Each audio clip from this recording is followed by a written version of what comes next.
الحمد للہ رب العالمین والصلاة والسلام علی رسولہ الکریم وعلی آلہ واصحابہ اجمعین۔ فقہ کا موضوع جو ہے فعل مکلف ثبوتاً او سلباً۔ ثبوتاً کا مطلب یہ ہے کہ جس کام کو کرنے کا حکم دیا گیا ہے، جس طرح کہ جس کے ساتھ جو ہے تکلیف ثابت کی گئی ہے، کل واجب والحرام، یہ مفہوم ہے ثبوت کا، یا سلب ثبوت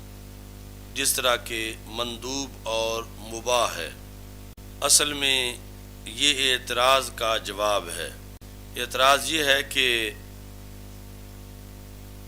حیثیت کی جو قید ہے اس کا لحاظ رکھا جاتا ہے، جس طرح کہ ادھر نحو میں من حیث الاعراب والبناء۔ اچھا جی، چونکہ تکلیف کا جو مفہوم ہے یہ لغوی طور پر صرف فرض اور حرام کو شامل ہوتا ہے، معترض کے نقطہ نظر کے بنیاد پر۔ تکلیف دی گئی ہے کہ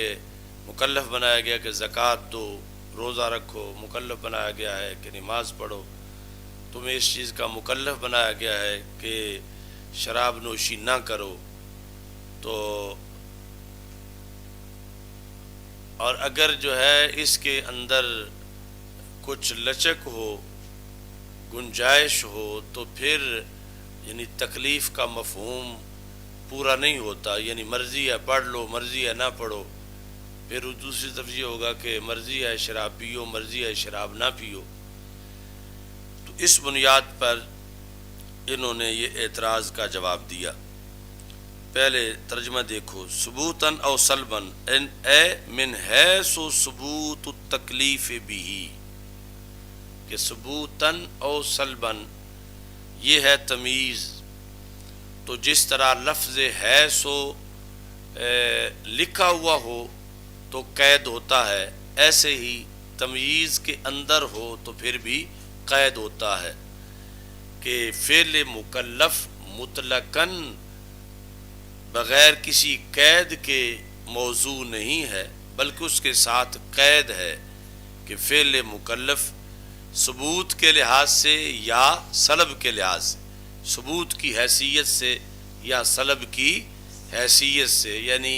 حیثیت یہاں موجود ہے اگرچہ لفظوں میں لفظ حیثیت لکھا ہوا نہیں، لیکن ثبوتاً او سلباً کے اندر وہ حیثیت موجود ہے۔ اچھا جی، کل واجب والحرام، یہ ہو گیا کہ تکلیف کا ثبوت، اور سلب کس چیز کی، کہ وجوب کی سلب اور حرمت کی سلب، جس طرح کے مندوب اور مباح۔ تو امام شامی کہتے ہیں وَقَصَدَ بِذَلِكَ دَفْعَ مَا قَدْ يُقَالُ، کہ امام حسکفی نے اس سے ارادہ کیا ہے اس اعتراض کو اٹھانے کا، اس کا جواب دینے کا، ما قد یقال، جو یہ کہا جاتا ہے کہ ان قید الحیثیت مراعن، اس میں مفعول ہے راعیا، اس سے کہ حیثیت کی قید کی رعایت کی گئی ہے، حیثیت کی قید کا لحاظ کیا جاتا ہے موضوع کے اندر، حیثیت کی قید کا۔ اچھا جی، فالمراد فعل المکلف من حیث انہ مکلف کما مر، تو پھر مراد جو ہے وہ مطلقاً فعل نہیں، مراد جو ہے وہ مکلف کا فعل ہے اس لحاظ سے کہ وہ مکلف کا فعل ہے۔ اب اس پر یہ اعتراض ہوتا تھا فیارد علیہ ان فعل المکلف، کہ مکلف کا فعل تو مندوب بھی ہے، مکلف کا فعل تو مباح بھی ہے فقہ کے لحاظ سے، حالانکہ اس میں تکلیف تو ہے ہی نہیں، ما انہ لا تکلیف فی، تکلیف کیوں نہیں، لے جواز فعل ہی و ترک ہی، کہ مستحب اور مباح جو ہیں ان کی تعریف کا حصہ یہ ہے کہ ان کا فعل بھی جائز ہے اور ترک بھی جائز ہے۔ تو جہاں ایسی صورتحال ہو وہاں تکلیف نہیں ہوتی۔ تکلیف تو یہ ہے کہ اسے مکلف بنایا گیا ہے کہ ہر حال میں نماز پڑھنی ہے، مکلف بنایا گیا ہے کہ نصاب ہو تو ضرور زکوٰۃ دینی ہے، یعنی یہ نہیں ہے کہ کرے یا نہ کرے۔ اور دوسری طرف جو ہے ترک کے لحاظ سے مکلف بنایا گیا ہے کہ وہ اجتناب کرے حرام چیزوں سے، اس کا اس کو مکلف بنایا گیا ہے۔ تو یہ کہتے ہیں کہ والجواب انہ یبحث عنہ فی الفقہ، یعنی سوال یہ بنا کہ اب مندوب اور مباح جو ہیں یہ پھر فقہ کا حصہ نہیں ہونے چاہیے، چونکہ یہاں تکلیف نہیں ہے۔ جب تم نے فعل مکلف فقہ کا موضوع بنایا ہوا ہے تو پھر مباح اور مندوب جو ہیں ان کی جو باتیں ہیں وہ فقہ کا حصہ نہیں ہونی چاہیے۔ تو والجواب انہ یبعث عنہ فی الفقہ من حیث صلب التکلیف بہ عن طرفِ فعل المکلف، کہ فقہ کی اندر ان کی جو بحث کی جاتی ہے تو وہ سلب تکلیف کی بنیاد پہ کی جاتی ہے، سلب تکلیف کی بنیاد پر، یعنی جس طرح مناسبت اور مطابقت کا ایک طریقہ قرآن مجید میں ازداد کو بیان کرنے کا بھی ہے، تو پھر فقہ میں مکلف والی جہت سمجھی جائے گی جب سلب تکلیف کی بھی بحث ہوگی۔ اس لیے یہ تکلیف کے لحاظ سے فقہ کا حصہ نہیں ہے بلکہ سلب تکلیف کے لحاظ سے فقہ کا حصہ ہیں۔ آگے سلب تکلیف میں دو جانبیں ہیں، ثبوت اور عدم، یعنی ایک ہے کہ مثلا نفل ہے تو یہاں سلب تکلیف ہے کہ پڑھنے ہیں، دوسری طرف جو ہے مثلا سگریٹ ہے کہ نہیں پینے، تو وہ جو شراب کے اندر جو سلب جو کہ تکلیف ہے اس کی سلب بھی ہے اور ساتھ اس سے اجتناب بھی ہے کہ یہ ہے تو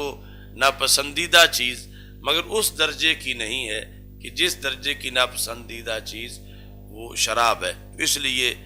طرفِ فعل المکلف، مکلف نے وہ کرے یا نہ کرے، سلب تکلیف دونوں کے لحاظ سے۔ اب یہ ہے کہ لفظ فعل کی بات ہے کہ لفظ فعل کیا ہوتا ہے۔ اب یہ رائج فعل ہے، یعنی جو مصدری معنی ہے، فعل یفعل فعلا۔ استاد بندیالوی صاحب رحمۃ اللہ علیہ اسے جب بھی پڑھتے تھے تو فعل ہی پڑھتے تھے، یعنی یہ جو مصدری معنی ہے، اسم فعل حرف وہاں تو فعل ہی پڑھتے تھے، لیکن یہ جو مصدری معنی ہے فعل یفعل حدوث پر جو دلالت کرتا ہے اس کو فعل پڑھتے تھے۔ تو اب النہر میں ہے النہر الفائق شرح کنز الدقائق، اعلم ان الفعل یطلق علی المعنی الذی هو وصف للفاعل موجود کالحیۃ المسمات بالصلاة من القیام والقراءۃ والرکوع والسجود ونحوها۔ تو یہ بتاتے ہیں کہ فعل کا اطلاق دو چیزوں پر ہے، ایک چیز وہ ہے کہ جو فاعل کا وصف ہے، وہ معنی جو کہ فاعل کا وصف ہے، مثلا کسی نے کسی کو مارا، اس کے اندر جو مار ہے یہ فعل ہے، کالحیۃ المسمات۔ اب اس کے اندر وہ فعل کی ادائیگی کا جو مجموعہ ہے اس پر اس کا اطلاق ہوتا ہے۔ مثلا کوئی بندہ قیام، قرات، رکوع، سجدہ یہ سب کچھ کر رہا ہے تو اس مجموعے کو صلاۃ کہا جاتا ہے اور وہ مصلی کا فعل ہے۔ ایسے ہی روزہ ایک حیت ہے کہ امساک رکے رہنا مفترات سے، طلوع صبح صادق سے لے کر غروب آفتاب تک. تو یہ جو فعل ہے اس کا نام دوسرا ہے حاصل مصدر، یعنی وہ فعل جو اس معنی پہ دلالت کرتا ہے جو معنی فاعل کا وصف ہے، فاعل کا وصف ہے. دوسری طرف کبھی فعل کا اطلاق نفس ایقا پہ ہوتا ہے، مارنا. نفس ایقا یہ ہے مارنا. وقد یطلق علی نفس ایقاء الفاعل ھذا المعنی، اس معنی مار والے معنی کو واقع کرنا، یعنی مار کو بھی فعل کہا جاتا ہے، مارنے کو بھی فعل کہا جاتا ہے. تو مار حاصل مصدر ہے اور مارنا مصدر ہے، اور دونوں پر ہی فعل کا اطلاق ہوتا ہے. وَيُقَالُ فِيهِ الفعل بالمعنى المصدری، یہ جو بعد والا ہے ایقا، نفس ایقا یعنی واقع کرنا کسی فعل کو. الذی هو احد مدلولی الفعل، کہ فعل کے اندر جو ہے وہ دو چیزیں ہوتی ہیں، ایک ہوتا ہے حدوث اور دوسرا، یعنی فعل سے مراد اب یہ ہے فعل اصطلاحی، دوسرا نسبت الی الفاعل، اور پھر آگے تفصیل میں ہوگا نسبت الی الزمان. تو اس بنیاد پر یہ جو ایقا والا فعل ہے مصدری معنی، یہ اعتباری ہے، اعتبار معتبر پہ موقوف ہے. اگر معتبر اعتبار کرے تو پھر تو یہ ہے، معتبر اعتبار نہ کرے تو پھر یہ اس کا کوئی وجود نہیں ہے. جبکہ جو فعل کا پہلا معنی ہے وہ عارضی نہیں ہے، اس کا وجود خارج میں موجود ہے. تو اس بنیاد پر انہوں نے باب قائم کیا اوپر، یعنی یہ جو سارے باب ہیں یہ محقق نے قائم کیے ہوئے ہیں، یہ مطلب کے ساتھ جو ہے، یعنی یہ خود امام شامی نے یہ قائم نہیں کیے ہوئے. اس واسطے دوسرے چھاپوں کے اندر یہ کوئی باب اس طرح کا مطلب کے ساتھ موجود نہیں ہے. وہاں مسلسل جو ہے وہ لکھا ہوا ہیڈنگ نہیں ہے اس طرح کی، جیسے اب یہاں مطلب الفرق بین المصدر والحاصل بالمصدر، اور آگے مطلب تعلم الفقہ افضل من قیام اللیل. یعنی یہ سارے محقق نے آسانی پیدا کرنے کے لیے کہ ایک ایک عبارت میں کتنا مسئلہ کون سا بیان کیا گیا ہے، اس لیے کیا ہے. تو کہتے ہیں تنبیہ، قال فی النہر، نہر الفائق میں ہے کہ جان لو کہ فعل کا اطلاق کیا جاتا ہے اس معنی پر، وہ معنی جو وصف ہے فاعل کا اور موجود ہے. یہ مقابلہ ہے اگلی بات سے کہ جہاں فعل ہوگا مگر موجود نہیں ہوگا، یعنی وہ عارضی طور پر اس کا کوئی محل نہیں ہے، وہ اعتبار معتبر پر موقوف ہے کہ معتبر اعتبار کرے تو پھر وہ ہے، ورنہ وہ نہیں ہے. اور یہ جو فعل ہے حاصل بالمصدر، یہ جو ہے اس معنی پہ بولا جاتا ہے جو وصف ہے فاعل کا اور موجود ہے، جس طرح کی وہ حیت جس کا نام نماز رکھا گیا ہے، مسمات. یہ جس طرح کے ہمارے عرف میں رائج ہے کہ مرد کا جب نام لکھتے ہیں یہ اردو والے کوئی کسی ڈاکومنٹس کے اندر تو مسمى محمد خالد، اور عورت کا لکھنا ہو تو مسمات خالدہ، تو مسمات ایک واحد مؤنث کے لیے، لیکن وہ جو مذکر کے لیے ہوتا ہے وہ مسمى ہوتا ہے، مگر 99% سکول والے اسے مسمی پڑھتے ہیں. تو ہمارا وہ ایک مناظرہ ہوا تھا گجراں والا ساکھی میں، اس میں جو غیر مقلد مناظر تھا، ابھی شرائط طے ہو رہی تھی، تو اس نے نام پڑھے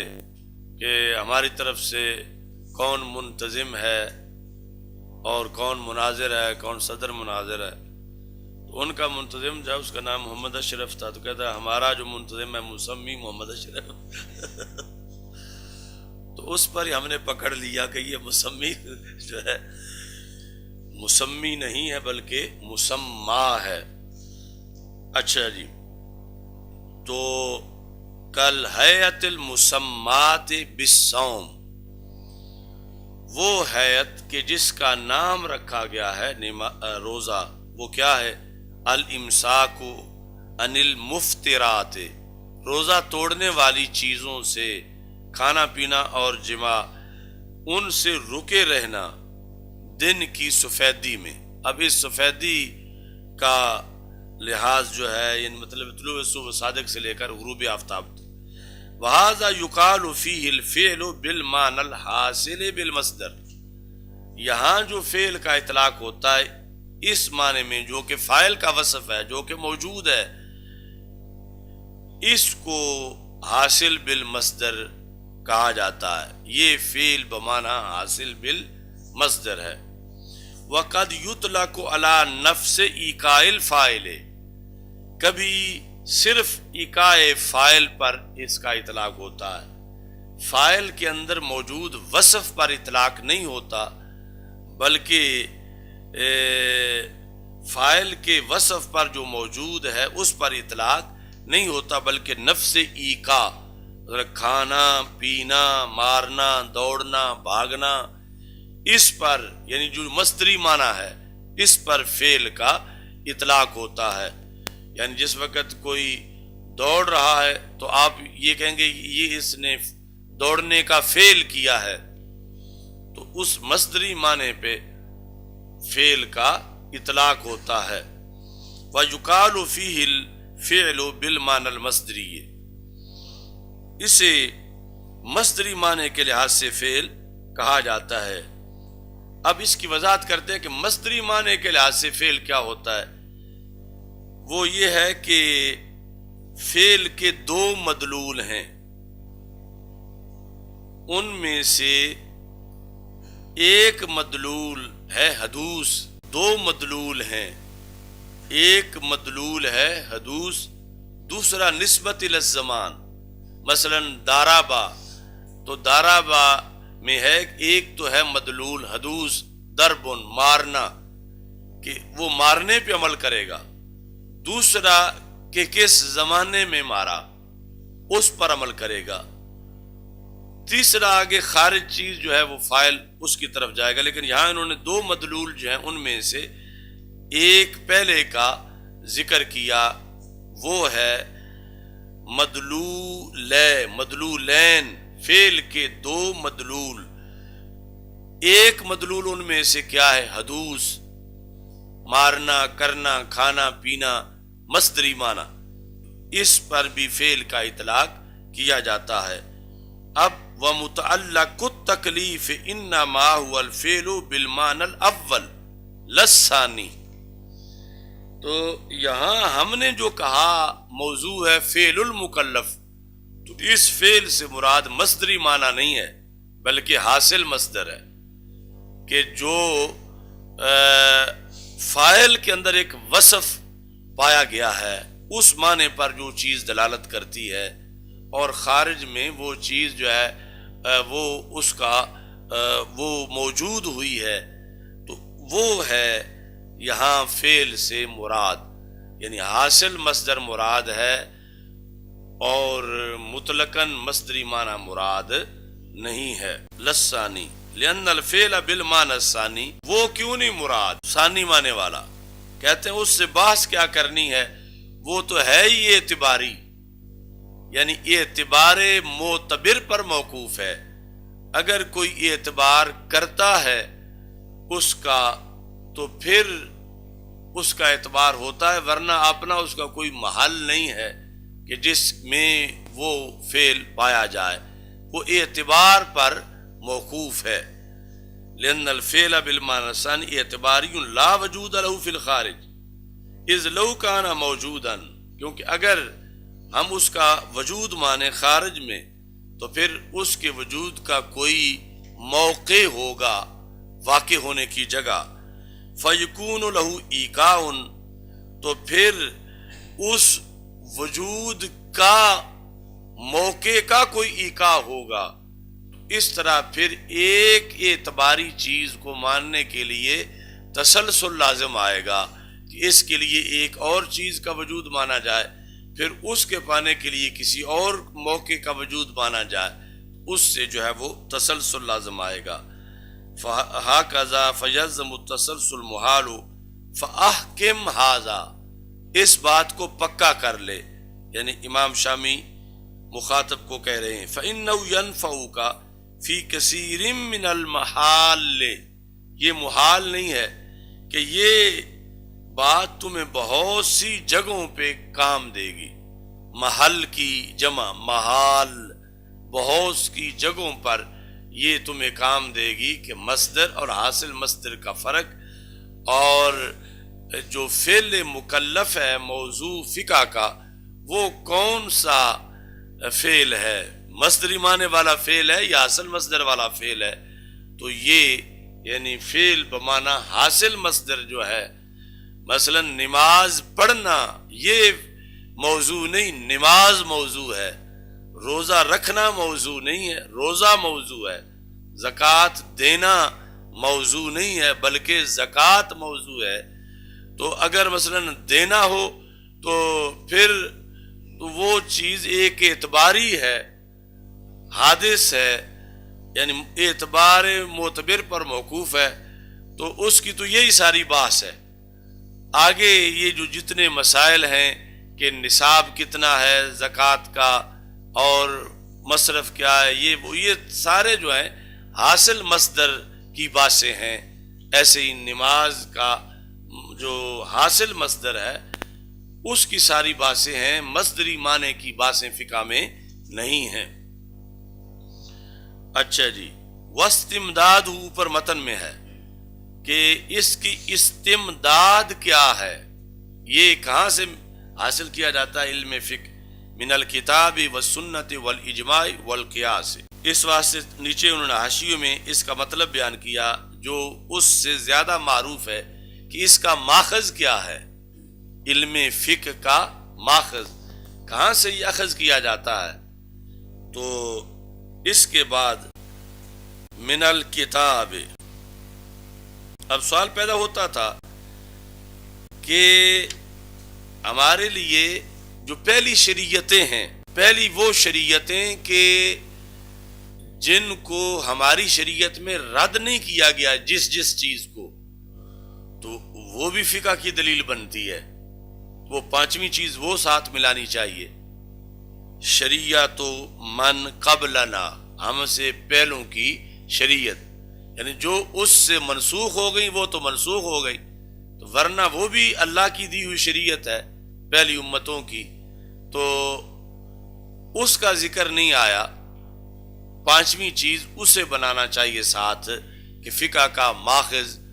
وہ پہلی شریعتیں بھی ہیں کہ جن کو ہماری شریعت میں منسوخ نہیں کیا گیا، جن مسائل کو۔ تو اس کا انہوں نے جواب دیا فتابعۃ للکتاب، اس کو علیحدہ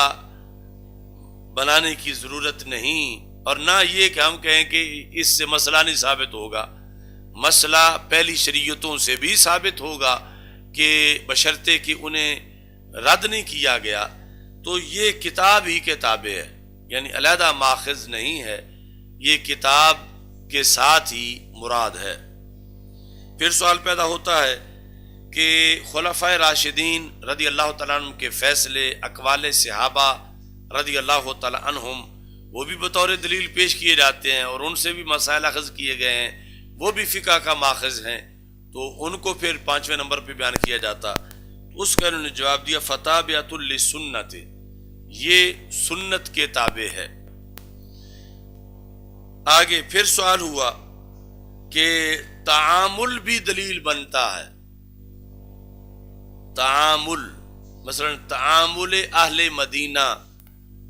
کسی زمانے میں اس کو بھی بطور حجت پیش کیا جاتا تھا کہ یہ مسئلہ ایسا کیوں ہے، اس لیے کہ اہل مدینہ کا اس پر عمل ہے، تو تعامل بھی ماخذ ہے۔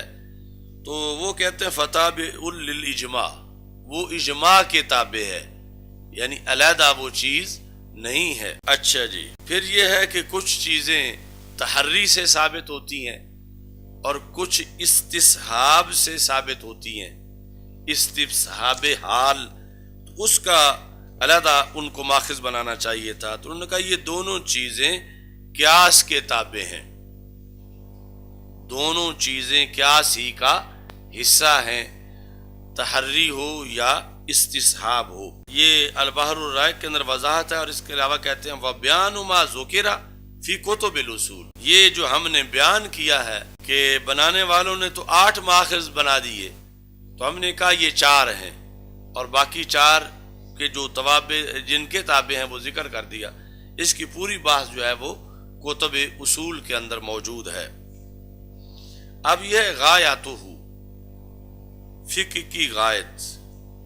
غایت کا مطلب کہ ثمراتہ، اس کا ثمرہ، المرتب مترتبات علیہ، جو اس پر مرتب ہوتا ہے فقہ کے اوپر، الفوز بسعادت الدارین، قولہ بسعادت الدارین، دونوں جہانوں کی سعادت، اے دار دنیا و دار الاخرہ، دار دنیا میں کیسے ہوگی سعادت؟ بنقل نفسہ من حدید الجہل الى ذروۃ العلم، دنیا میں سعادت یہ ہے کہ اگر فقہ پڑھیں گے تو بندہ اپنے آپ کو نکال لے گا جہالت کے گڑھے سے علم کی بلندی کی طرف۔ تو یہ اس کی سعادت ہے کہ وہ گڑھے میں کار ذلت میں نہیں پڑا ہوا، بلکہ علم کی بلندی پر ہے دنیا کے اندر۔ اچھا جی، اور ساتھ دوسری چیز کہ اس کے اندر یہ صلاحیت ہے کہ لوگ جھگڑے ختم کرنے کے لیے اس کی طرف رجوع کریں گے اور اسے اعزاز دیں گے کہ تم ہمارے جھگڑے ختم کرو۔ کیوں؟ فقہ جاننے کی وجہ سے اس کو پتہ ہے ما للناس وما علیہم، کہ لوگوں کے اپنے حقوق کیا ہیں اور لوگوں پر کسی کے حقوق کیا ہیں۔ فقہ جاننے کی وجہ سے، چونکہ اس نے فعل مکلف کی بات پڑھی ہوئی ہے تو اسے پتہ ہے، تو ظاہر ہے کہ جو بندہ جھگڑا ختم کرائے اس کے دوسرے ممنون ہوتے ہیں، تو یہ بھی ایک دنیا کے اندر سعادت ہے۔ ودار الاخرہ، یہ دار دنیا پر عطف ہے، کیسے؟ بالنعم الفاخرہ، کہ جنت میں آخرت میں اللہ بڑی بڑی نعمتیں عطا فرمائے گا انشاءاللہ تعالی۔ اچھا جی، اب آ گیا کہ اس کی فضیلت میں انہوں نے کہا کہ النظر فی کتب اصحابنا من غیر سماع، بغیر سننے کے، صرف دیکھنا۔ تو امام شامی کہتے ہیں سننا یہ جو وزن ہے مصدر کا، اس میں بھی جانبین ہوتے ہیں، مثلا جہاد، جماع، سماع۔ تو کس سے سننا؟ ایک جانب تو یہ ہے سننے والا، انہوں نے کہا اے من المعلم، معلم سے سنے بغیر، وہ جب سنے گا پھر تو نور علی نور ہے، معلم سے سنے بغیر۔ وَإِذَا كَانَ النَّظْرُ وَالْمُطَالَعَةُ وَهُوَ دُونَ السِّمَاعِ، تو پھر سوال پیدا ہوتا تھا کہ من غیر سماع، کیا یہ قید احترازی ہے کہ جس کا مطلب یہ ہوگا کہ فضیلت پڑھنے سے تو ملے گی کتاب فقہ کی، سننے سے نہیں ملے گی؟ اس کا انہوں نے جواب دیا کہ اصل میں یہ ہے کہ سننا بڑا مقام ہے، خود مطالعہ کرنا صرف کتاب سے یہ چھوٹا مقام ہے۔ تو جب چھوٹے پر فضیلت ہے تو بڑے پہ تو بطریق اولا فضیلت ہوگی۔ اس بنیاد پر انہوں نے وضاحت کی وَإِذَا كَانَ النَّظْرُ وَالْمُطَالَعَةُ، جب نظر اور مطالعہ فقہ کی کتاب میں، حال یہ ہے کہ وہ سماع سے کم درجے کا ہے، جب وہ افضل ہے، کانا نظر کی خبر ہے، وہ افضل ہے قیام لیل سے، فما بالک بالسماع، پھر سماع کا کیا کہنا؟ یعنی پھر اگر تم سنتے ہو فقہ، یعنی کلاس فقہ کی رات کے وقت ہوتی ہے، تو صرف رات کے وقت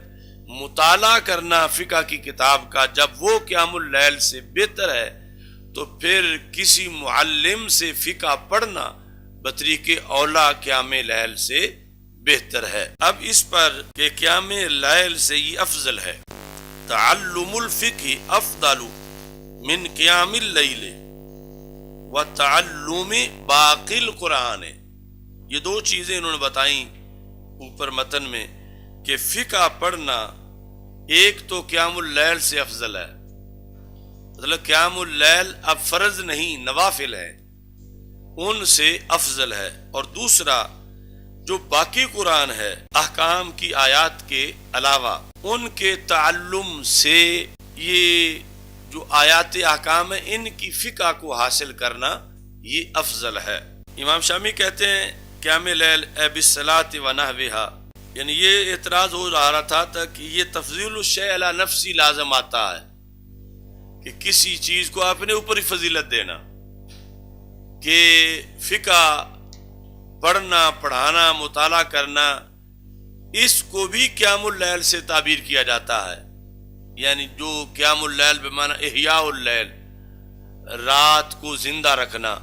تو جس طرح نفل پڑھنے والا رات زندہ رکھے ہوئے ہے تو مطالعہ کرنے والا بھی احیاء اللیل کر رہا ہے اور اس کا بھی قیام اللیل ہو رہا ہے،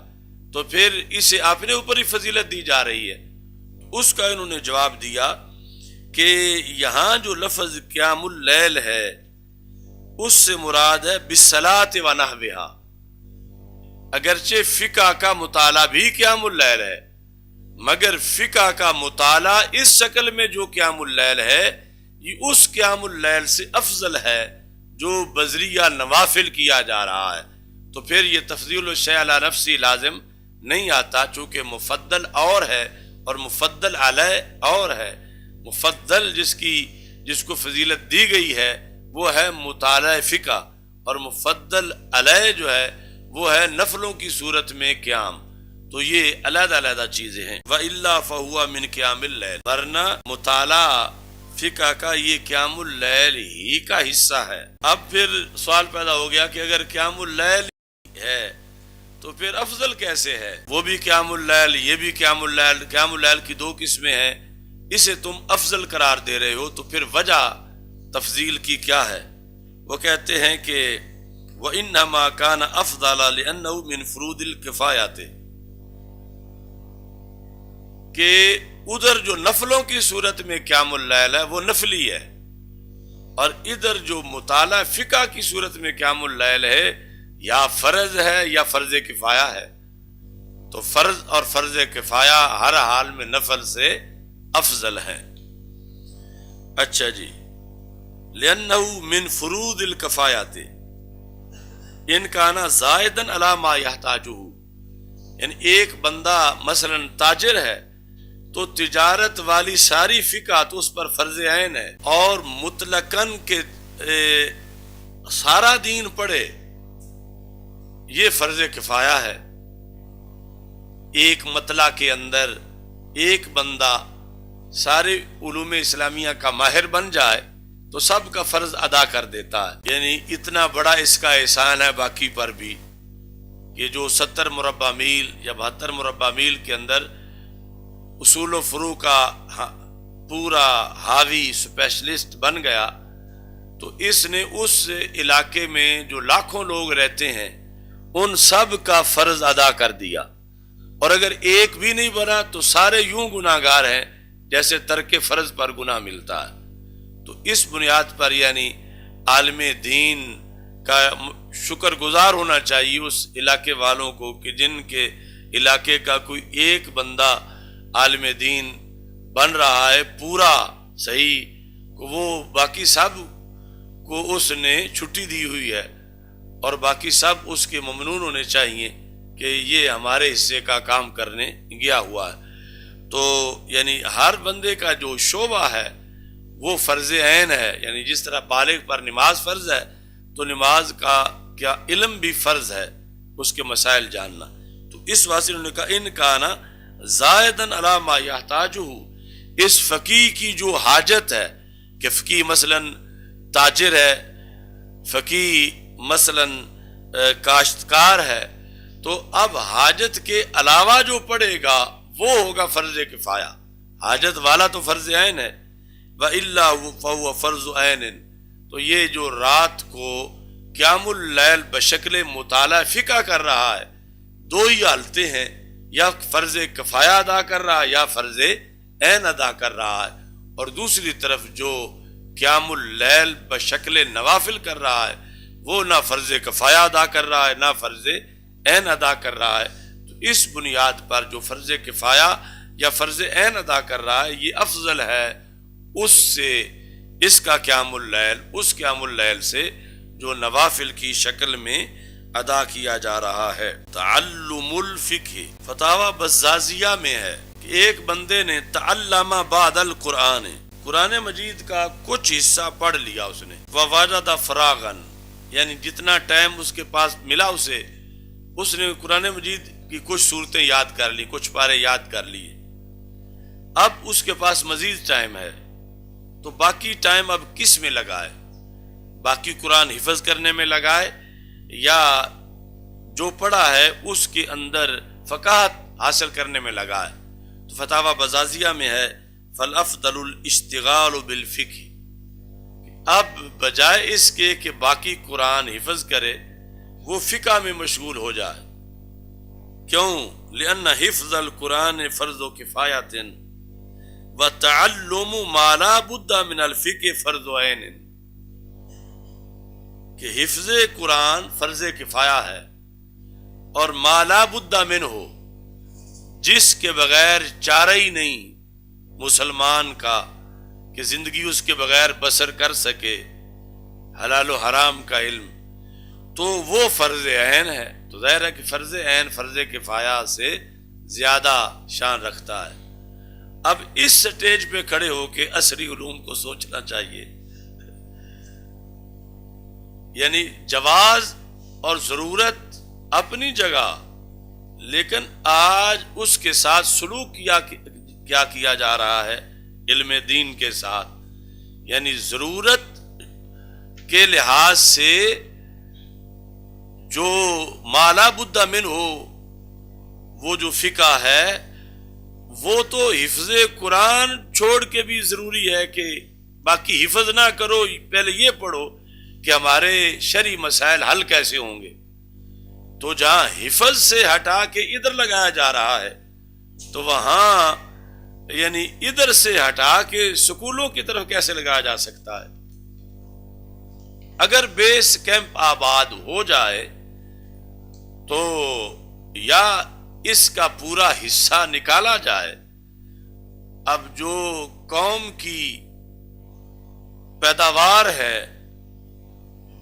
مال کے لحاظ سے یا بال کے لحاظ سے، بال بچہ، تو اب مثلا 10 کروڑ بچے ہیں تو 10 کروڑ بچوں میں سے قوم نے 50 لاکھ بمشکل دین کو دیے ہوئے ہیں. اب تو عددی طور پر بھی حصہ نہیں دیا گیا دین کو، یعنی 10 کروڑ میں سے چلو 1 کروڑ باقی شعبہ جات کے لیے ہوتے، 9 کروڑ جو ہیں وہ یہ مالا بدہ من ہو پڑتے. تو یہ تو پہلے ہی اتنی ٹیڑھی تقسیم ہے کہ جس دین میں یعنی حفظ، باقی کچھ حفظ کے بعد جو آیات احکام ہیں ان کے بعد باقی حفظ سے افضل ہے، بلکہ ضروری انہوں نے قرار دیا کہ حفظ کرنا فرض کفایہ ہے اور یہ دینی مسائل کے اندر مہارت یہ فرض عین ہے. چونکہ اگر آبادی میں تناسب لگایا جائے کتنے بالغ ہیں تو بالغ پر نماز فرض ہے تو نماز کے مسائل بھی فرض ہیں، کتنے صاحب نصاب ہیں تو پھر ان پر نماز کے ساتھ زکوٰۃ بھی فرض ہے تو زکوٰۃ کے مسائل بھی فرض ہیں، کتنے تاجر ہیں تو ان پر تجارت کے فرائض بھی فرض عین ہیں ساتھ. تو اس طرح یعنی جو فرض عین علم والا ہے تعداد، وہ ضروری نہیں کہ وہ بچے ہی ہوں مثلا 15-20 سال والے، یہ تو 50 والے پر بھی فرض ہے کہ اگر اب تک نہیں پڑھا اس نے تجارت کو اور کرتا تجارت ہے تو پھر تجارت پڑھے پہلے. یعنی حضرت عمر رضی اللہ تعالی عنہ نے اس لیے ٹیسٹ لیا طلباء کا نہیں، تاجروں کا۔ امام غزالی رحمۃ اللہ علیہ نے احیاء العلوم میں لکھا ہے کہ مدینہ منورہ کے بازار میں تشریف لے گئے تو پوچھا کہ مل بے ومل بے الباطل ومل بے الفاسد ومل فرق بینہما، بے کیا ہوتی ہے، بے باطل کیا ہوتی ہے، بے فاسد کیا ہوتی ہے، ان میں فرق کیا ہوتا ہے؟ تو اب جن کو جواب نہیں آیا ان کی دکانیں فوراً سیل کی، اور صرف سیل نہیں کی، انہیں وہیں لٹا کے کوڑے مارے۔ ان کو کہا کہ تم اسلامی سلطنت میں جب تمہیں یہ مسائل ہی نہیں آتے تو تم خود بھی حرام کھا رہے ہو، اور جو تم سے خریدتے ہیں وہ بھی حرام کھا رہے ہیں، تو اتنا بڑا تم اسلامی سلطنت کو نقصان پہنچا رہے ہو کہ چونکہ تمہاری دکان جو ہے یہ وہ موگا ہے جو محلے کو سیراب کرتا۔ موگا تو جانتے ہو، نہر میں جہاں سے پانی کالی میں آتا ہے تو سارا محلہ یہاں سے چیزیں خریدتا ہے، اور تمہیں پتہ ہی کوئی نہیں کہ حالات یعنی بے باطل کیا ہے، فاسد کیا ہے، کیسے سودا جائز ہے، کیسے ناجائز ہے۔ تو اب یہ دیکھو کہ آج یعنی کیا ہے ہمارا حال، ہماری منڈیاں، ہمارے بازار، کیا کوئی ایسا کورس ہے کہ جس کو ضروری سمجھا جاتا ہے دکاندار بننے کے لیے کہ پہلے یہ پڑھے، لہذا چونکہ پڑھ چکا ہے لہذا دکاندار بنے؟ آج دکاندار بننے کے لیے چالاک ہونا تو ضروری ہے کاروبار کے لحاظ سے، باقی چیزیں، لیکن کیا اس کے پاس شرعی ڈپلومہ بھی ہے؟ یہ ضروری نہیں سمجھا جاتا، تو پھر خود بھی حرام کھائے گا، محلے والوں کو بھی، شہر والوں کو بھی، ملک والوں کو بھی،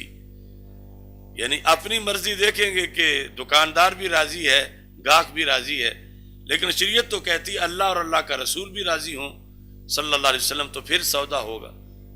تو اس بنیاد پر یعنی یہ بہت بڑا ظلم ہے۔ سب سے پہلے تو عددی طور پر دین کے علم کا جو حصہ بنتا ہے وہ نہیں دیا گیا، اور پھر جو دیا گیا جتنے پڑھنے آئے ان کو پھر معاشرے کے اندر ویسے ڈی گریڈ کیا گیا کہ اگر گھر سے 4 بچے سکول جاتے ہیں، ایک مدرسہ آتا ہے، تو سکول والوں کو ترجیح دی جائے گی کہ ان کے کپڑے اچھے ہوں، ان کا کھانا وقت پہ ہو، اور یہ چھٹی نہ کریں،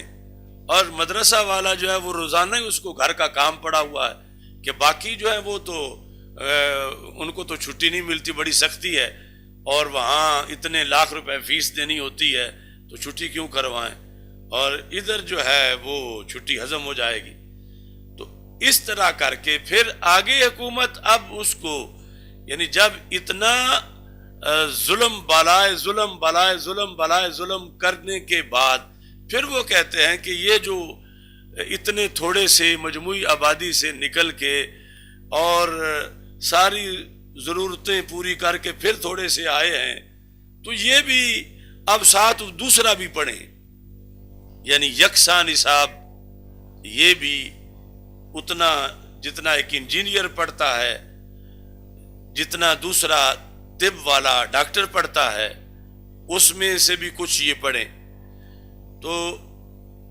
یہ ہے یعنی مزید ظلم پہ ظلم کہ جس صلاحیت سے حلال و حرام کی پہچان ہو وہ تو مشکل سے پہلے بھی مشکل ہے کہ پیدا ہو پڑھنے والوں میں، یا کتنے فیصد میں پیدا ہو، اور یہ اوپر مزید یہ چاہتے ہیں کہ یعنی یہ نہیں پیچھے امریکہ، برطانیہ، یورپی یونین، کہ اگر ان کو پوری سمجھ آ گئی تو پھر تو یعنی یہ علم ایسا علم ہے کہ کروڑوں ایٹم بم بھی اس کا مقابلہ نہیں کر سکتے، یعنی جب یہ پکا کسی کو آ جاتا ہے تو وہ ہزاروں امریکہ کے سامنے اکڑ جاتا ہے۔ تو یہ ان کا ہے کہ انہیں آئے ہی نہیں، اور جب ان کے اندر مہارت ہی نہیں ہوگی، اور جب غذا خوراک مسلمانوں کی حرام سے پاک نہیں رہے گی، معاشرے میں حرام کی کثرت ہوگی، تو پھر قوت کہاں سے آئے گی؟ یعنی جو قوت ایمانی ہے اس کے لیے تو لقمہ حلال ہے، اور اس کے لیے ماحول کی تطہیر ہے، معاشرے کی تطہیر ہے، یا جو کرنٹ ایشوز ہیں فوراً ان کے لحاظ سے خود بچنا ہے، اوروں کو بچانا ہے، اور جب ایسی صلاحیت ہی نہیں ہوگی، یعنی یہ جو علم ہے یہ مطلب بچہ بچپن میں یوں ہے جس طرح کہ جب پیدا ہوتا ہے تو آنکھیں بند ہوتی ہیں، پھر آہستہ آہستہ آنکھیں کھلتی ہیں، پھر اس کو آہستہ آہستہ پہچان شروع ہوتی ہے، پھر اس کے باقی حواس آہستہ آہستہ وہ پورے کام کرنا شروع کرتے ہیں، پھر جا کے آگے علم و حکمت کی طرف چلتا ہے۔ تو اب ایسے ہی یعنی جو علم کی آنکھیں کھلتی ہیں، یعنی مدرسہ میں کوئی داخل ہوا،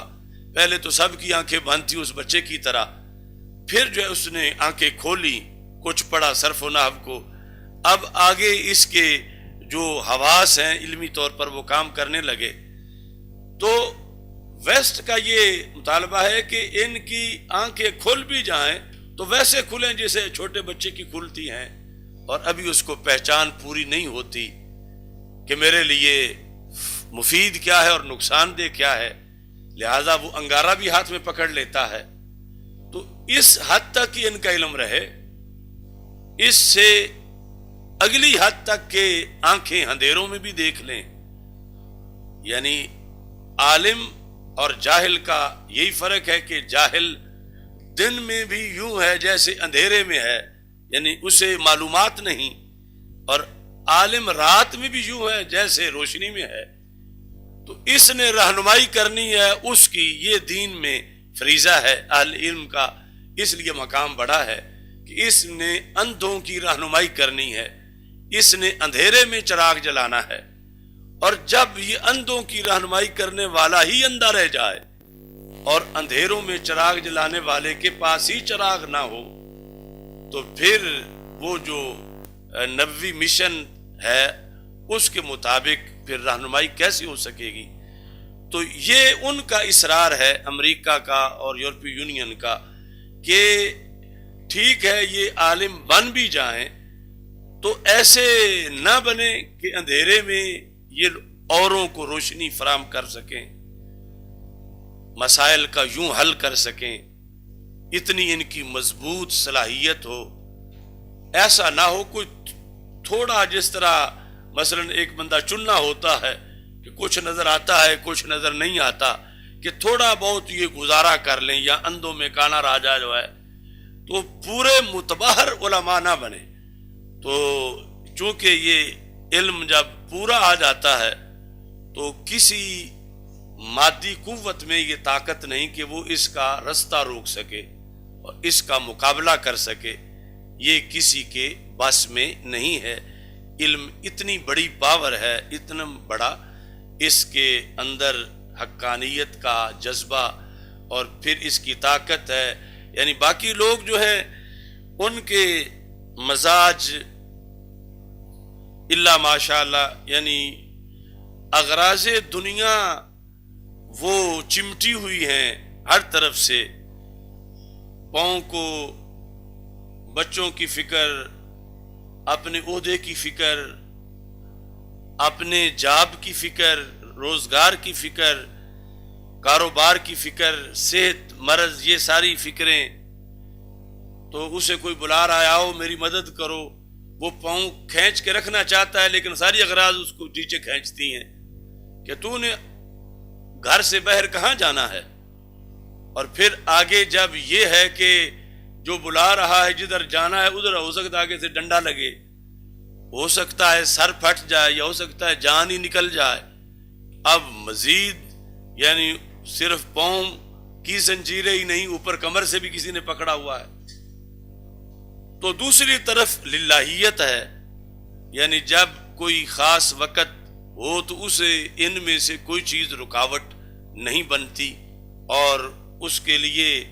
اس میں ایک لذت ہے، اس میں ایک سرور ہے کہ باطل سے وہ ٹکرائے اور دین کے غلبہ کے لیے وہ کام کرے۔ اس کے اندر بنیادی چیز جو ہے اسے روکنے کے لیے نصاب یکساں وہ بنانا چاہتے ہیں، مگر قیامت تک بھی نہیں بنا سکتے۔ مثلا وہ جو 50 کروڑ ہے بچہ، 10 کروڑ، اس میں سے جو ہمارے والے ہیں مثلا 1 لاکھ، ان 1 لاکھ کو ان کا نصاب اگر دے بھی دیں تو وہ ہمارے والا کیسے اٹھائیں گے؟ یعنی ان کے لیے تو بڑا مسئلہ ہے، کیونکہ وہاں انہوں نے 1,00,000 کم 10 کروڑ ان کو قائل کرنا ہے، ان کو سیٹل کرنا ہے۔ چلو 10 کروڑ نہ بھی ہوں، ان میں سے 2 کروڑ کو بھی یہ اٹھانا پڑ جائے، چلو سارا نہیں، صرف گردانہ ہی پڑ جائیں تو وہ تو گردش میں آ جائیں گے۔ اگر صرف کانوچا کھوالی یا نحوے میری ان کے لیے ہو تو اس واسطے یہ یعنی ایک ایسا گورکھ دھندا یہ شروع کرتے ہیں جس پہ پورا نہیں اتر سکتے، نہ نافذ کر سکتے ہیں، نہ چلا سکتے ہیں۔ اور یہ جنگ آزادی سے لے کر یعنی 1857 سے لے کر یہ کوشش ہوتی آ رہی ہے کہ ان کو کچھ کنٹرول کرو۔ یعنی کنٹرول تب ہی ہے کہ جب جو وقت کا فتویٰ ہے وہ نہ دے سکیں، جو وقت کی ضرورت ہے، جو وقت کا علاج ہے مریض قوم کا، وہ دوائی نہ دے سکیں، اس لائق ہی نہ ہوں کہ یہ تشخیص کر سکے کہ مرض کیا ہے۔ اگر کر لیں تو پھر ان کے سورسز ہی نہ ہوں کہ وہ دوائی تیار کر سکیں جو قوم کی سستی دور کر سکے۔ تو یہ ہے یعنی پیچھے ان کا منصوبہ۔ تو یہاں پر اب دیکھ لو کہ حفظ باقی سے، کہ باقی حفظ نہ کرے، یہ پڑھے کہ اسلام پہ حملہ ہو جائے تو علمی طور پر اس کا جواب کیا دینا ہے۔ اور یہ بیس ہے، یعنی اگر 1 کروڑ بندہ بھی اٹھ کھڑا ہو دین حق کے لیے، کمر بستہ ہو کر جان دینے کے لیے، لیکن جان کسی غلط رستے میں دے آئیں تو وہ جان دینے کا تو کوئی فائدہ نہ ہوا۔ تو سب سے پہلے یہ پہچان ضروری ہے کہ جو جہاد شروع کر رہے ہیں وہ جہاد ہے یا فساد ہے،